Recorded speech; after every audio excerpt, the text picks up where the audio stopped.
কিয়ামতের নিকটবর্তী সময়ে দাব্বাতুল আরত নামে এক অদ্ভুত জন্তু জমিন থেকে বের হবে, মানুষের সঙ্গে কথা বলবে। জন্তুটি এটি কিয়ামতের শেষ নির্দেশনগুলোর মধ্যে অন্যতম। আরবিতে দাব্বাতুন শব্দের অর্থ হচ্ছে জন্তু বা প্রাণী, পা ফেলে চলাচল করে। আর আরত অর্থ হচ্ছে ভূপৃষ্ঠ। কিয়ামতের আগে জমিন থেকে বের হয়ে পুরো পৃথিবীতে বিচরণ করবে। জন্তুটি মূলত আরত তার নাম নয়, বরং অদ্ভুত প্রাণীর প্রসঙ্গের কোরআনে ব্যবহৃত শব্দ, যার অর্থ ভূগর্ভস্থ প্রাণী। রাসূল সাল্লাল্লাহু সাল্লাম বলেছেন, প্রাণীর সময় আসার আগ পর্যন্ত কিয়ামত সংঘটিত হবে না, যতদিন না পশ্চিম দিক থেকে সূর্য উদয় হবে। পশ্চিম দিক থেকে সূর্য উদয়ের ঘটনার পর মানুষ দাব্বাতুল আরত দেখতে পাবে। সে সৃষ্টি চিহ্নের মাধ্যমে মুমিনদেরকে কাফের থেকে আলাদা করে ফেলবে। মুমিনের কপালে লিখে দেবে মুমিন, আর কাফের কপালে লিখে দেবে কাফের। এ ব্যাপারে পবিত্র কোরআনে ইশরাত হয়েছে, যখন প্রতিশ্রুতি কিয়ামত সমাগত হবে, তখন আমি তাদের সামনে ভূগর্ভ থেকে একটি জীবিত নির্গত করব। সে মানুষের সঙ্গে কথা বলবে, এই কারণে যে মানুষ আমার নির্দেশনসমূহে বিশ্বাস করত না। সূরা নামল ৮২। প্রাণীটির কাজ কি হবে এবং কি বিষয়ে মানুষের সঙ্গে কথা বলবে, এই ব্যাপারে আল্লামা আলুসি রাদিয়াল্লাহু বলেন, আয়াতে উল্লেখিত কোরআনের বাণীটি হবে তার কথা। ইন্নান নাসা কানু বি আয়াতিনা ইউকিনুন। এই বাক্যটি সে মহান আল্লাহর পক্ষ থেকে মানুষকে শোনাবে।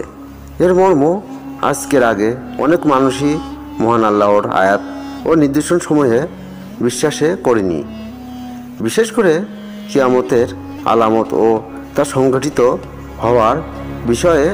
এমনকি আমার আগমনের বিষয়েও অনেক মানুষ বিশ্বাস করত না।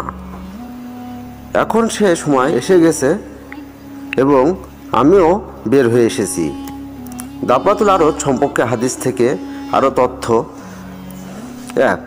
সহিহ মুসলিমে হুযায়ফা রাদিয়াল্লাহু বর্ণিত, তিনি বলেন, রাসূল সাল্লাল্লাহু আলাইহি সাল্লাম বললেন, সংঘটিত হবে না যতক্ষণ না 10টি নির্দেশন তোমরা দেখতে পাবে, যথা পশ্চিম দিক থেকে সূর্য উদিত হওয়া, ধোঁয়া বের হওয়া, দাজ্জালের আবির্ভাব, মরিয়ম তনায় ঈসার আগমন, ভূগর্ভ থেকে জন্তু বের হওয়া। ২. হযরত আবু উমার রাদিয়াল্লাহু থেকে বর্ণিত, রাসূল সাল্লাল্লাহু আলাইহি সাল্লাম বলেন, দাব্বাতুল আরত বের হবে এবং মানুষের নাকে চিহ্ন করে দেবে। তারপরও মানুষ পৃথিবীতে জীবন যাপন করবে। প্রাণীটি সব মানুষের নাকেই দাগ লাগিয়ে দেবে। এমনকি উট ক্রয়কারীকে যদিও জিজ্ঞেস করা হয়, তুমি এটি কার কাছ থেকে ক্রয় করেছো, সে বলবে, আমি এটি নাকে দাগ লাগানো অমুক ব্যক্তির কাছ থেকে ক্রয় করেছি। মুসনাদে আহমদ ৩২২। নবী সাল্লাল্লাহু আলাইহি সাল্লাম আরও বলেন, দাব্বাতুল আরত বের হবে, তার সঙ্গে থাকবে মুসা আলাইহিস সালাম এর লাঠি এবং সুলাইমান আলাইহিস সালামের আংটি। কাফেরের নাকে সুলাইমান আলাইহিস সালামের আংটি দিয়ে দাগ লাগাবে এবং মুসা আলাইহিস সালামের লাঠি দিয়ে মুমিনের চেহারাকে উজ্জ্বল করে দেবে।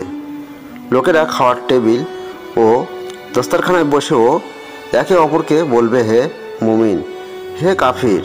আকাশে আলো ফোটার পর মানুষ যখন বাইরে বের হবে, তখন দুপুরের দিকে কাবাগিরের পূর্ব দিকে অবস্থিত সাপা পাহাড় ভূমিকম্পে ফেটে যাবে। তখন সেখানকার জমিনের ভেতর থেকে দাব্বাতুল আরত বের হবে।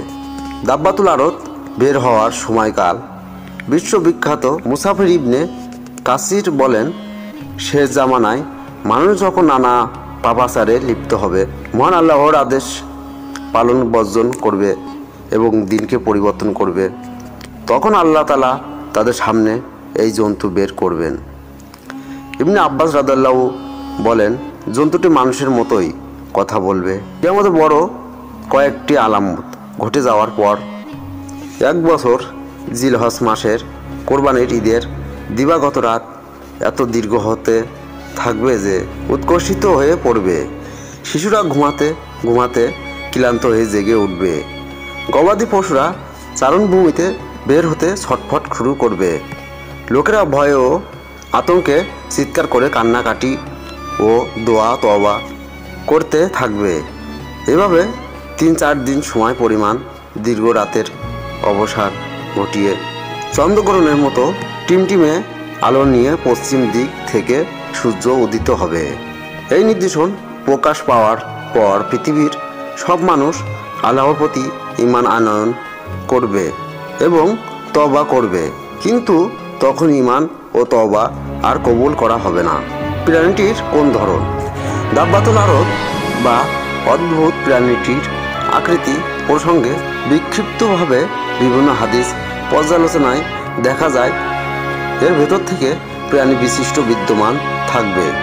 অদ্ভুত এই প্রাণী কিছুটা উটের মতো হবে, পা হবে 4টি, মাথা হবে ষাঁড়ের মতো, চোখ হবে শূকরের মতো, কান হবে হাতির মতো, নাক হবে উট পাখির মতো, বুক হবে সিংহের মতো, রং হবে নেকড়ের মতো, কপাল হবে ভেড়ার মতো, ঘন পশম বিশিষ্ট হবে, মানুষের মতো চেহারা হবে।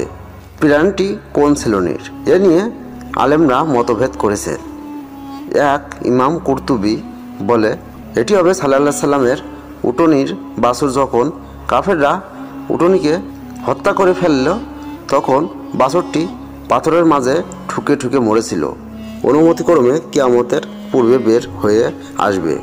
ইমাম কুরতুবী বলেন এটি বিশুদ্ধ মত, এর এক কথা গ্রহণযোগ্য নয় বলেছেন অনেক মুসাফির, কারণ তিনি যে হাদিস দিয়ে দলিল গ্রহণ করেছেন তার সন্দেহে এমন একজন রাবি বর্ণনাকারী আছেন যার বর্ণনা গ্রহণযোগ্য নয়।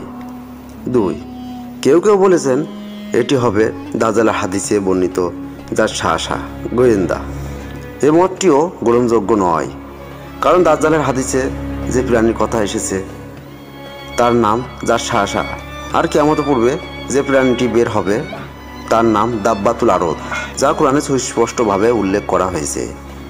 যেমন শাইখ আহমদ শাকের রাদিয়াল্লাহু মুসনাদে আহমদের ব্যাখ্যায় বলেন কোরআনের আয়াত সুস্পষ্ট আরবি ভাষায় বলা হয়েছে এটি হলো দাব্বাতুল আরদ। দাব্বা অর্থ অন্তত সুস্পষ্ট, কোনো প্রকার ব্যাখ্যার প্রয়োজন নেই, বরং আমরা বিশ্বাস করি আখেরি জামানায় একটি অদ্ভুত ধরনের জন্তু বের হবে। সে মানুষের সঙ্গে কথা বলবে। কোরআন ও সহিহ হাদিসে তার গুণাগুণ বৈশিষ্ট্য বর্ণিত হয়েছে, আমরা তাতে বিশ্বাস করি।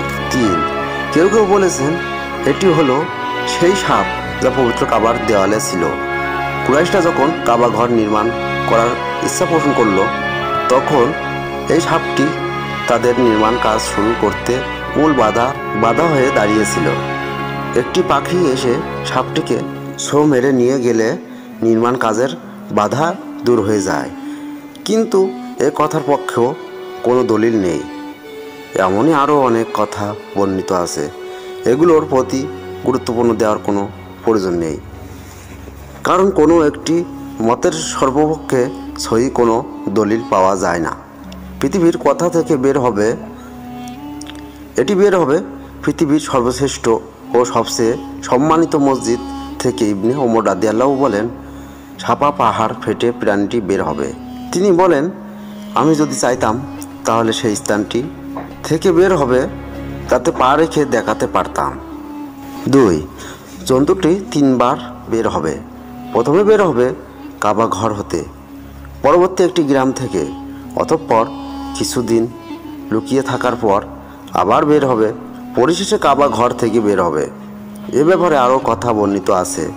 সব মিলিয়ে আমরা বলা যায় মক্কা থেকে দাব্বাতুল আরদ বের হবে, অতঃপর সমগ্র পৃথিবীতে ভ্রমণ করবে। পরবর্তী পৃথিবীর অবস্থা, দাব্বাতুল আরদ তার কাজ শেষ হওয়ার পর অদৃশ্য হয়ে যাবে।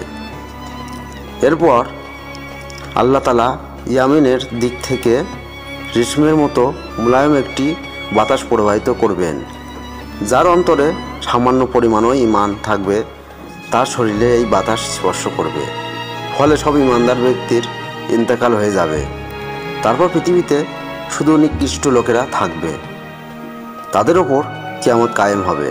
অন্য হাদিসে এসেছে, পৃথিবীতে যখন শুধু নিকৃষ্ট আর পাপাচারী লোকেরা থাকবে, তাদের জীবনযাত্রা অন্তত সুখময় হবে। পাখির মতো ক্ষিপ্র থাকবে, তাদের গতি পশু পাখির মতো স্বাধীনভাবে চলাফেরা করবে। কোনো কল্যাণকর কাজ তারা করবে না। কেউ কেউ মন্দ কাজ করলে বারণ করবে না। তখন শয়তান তাদের সামনে মানুষের আকৃতিতে এসে বলবে, আমি তোমাদের যা করতে বলবো তোমরা কি তা করবে না? লোকেরা বলবে, তুমি আমাদেরকে কি করতে বলো? তখন শয়তান তাদের মুক্তি পূজার আদেশ করবে। সে যুগে মানুষের প্রাচুর্য ও সুখ স্বাচ্ছন্দ্য অনেক বৃদ্ধি পাবে। অতঃপর সিংহায় ফুঁক দেওয়া হবে।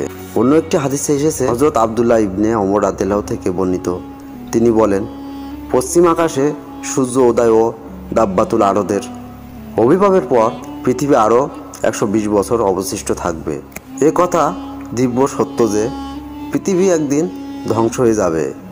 ইতিমধ্যে কিয়ামতের ছোট ছোট অনেক আলামত প্রকাশিত হয়েছে বলে আলেমরা একমত। শিগগিরই বড় আলামতগুলো প্রকাশিত হবে এক এক করে।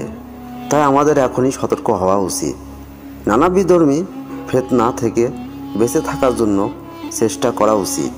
পরিবার পরিজন, পাড়া প্রতিবেশী, দেশব্যাপী সবাইকে নেক আমলের প্রতি উদ্বুদ্ধ করা উচিত। আল্লাহ তাআলা মুসলিম উম্মাহকে তৌফিক দান করুন, আমিন।